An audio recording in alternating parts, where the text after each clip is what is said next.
Good morning प्यारे बच्चों, मैं हूं आपकी एजुकेटर पूर्णिमा सिंह और हम आपकी वर्कशीट नंबर 79 करेंगे। हिस्ट्री का चैप्टर 3 हम पढ़ रहे हैं। इस वर्कशीट में Nazism and the rise of Hitler 3 तारीख की वर्कशीट है।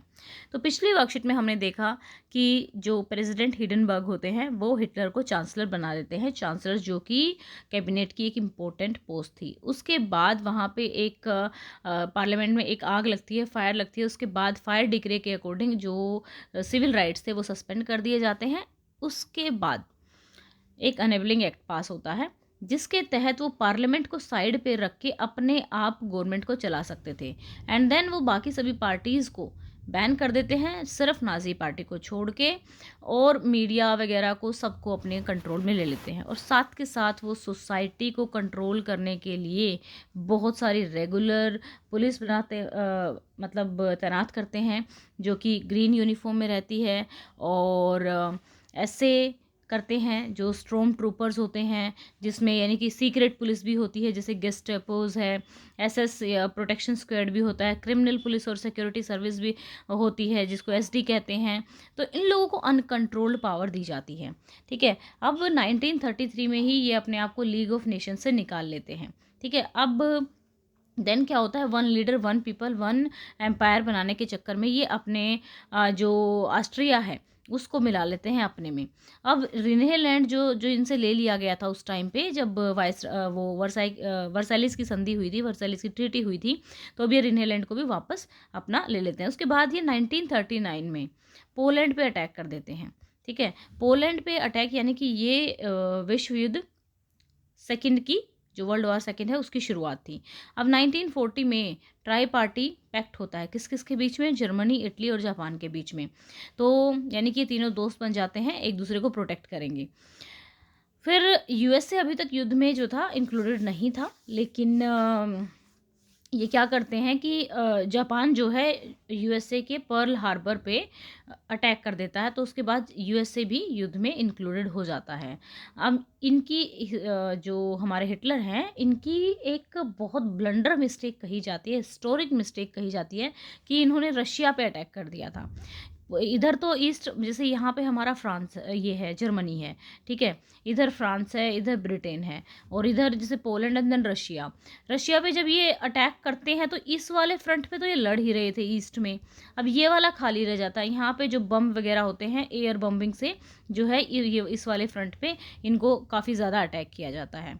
अब ये तो हमने ये देखा कि भाई किस तरीके से ये युद्धों में आगे बढ़ते हैं, बट इसी टाइम में 1933 से लेके 1939 तक ये सोसाइटी में एक आतंक मचाते हैं कि पर्टिकुलर नस्लों को पकड़ पकड़ के मारते हैं।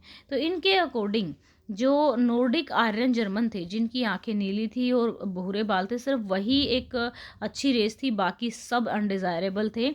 और यहूदी यानी कि जो ज्यूज़ थे, उनसे तो ये बहुत ही ज़्यादा चिढ़ते थे। इनको लगता था कि ज्यूज़ ही जीसस की डेथ का कारण है, ज्यूज़ ने ही जीसस को मारा है।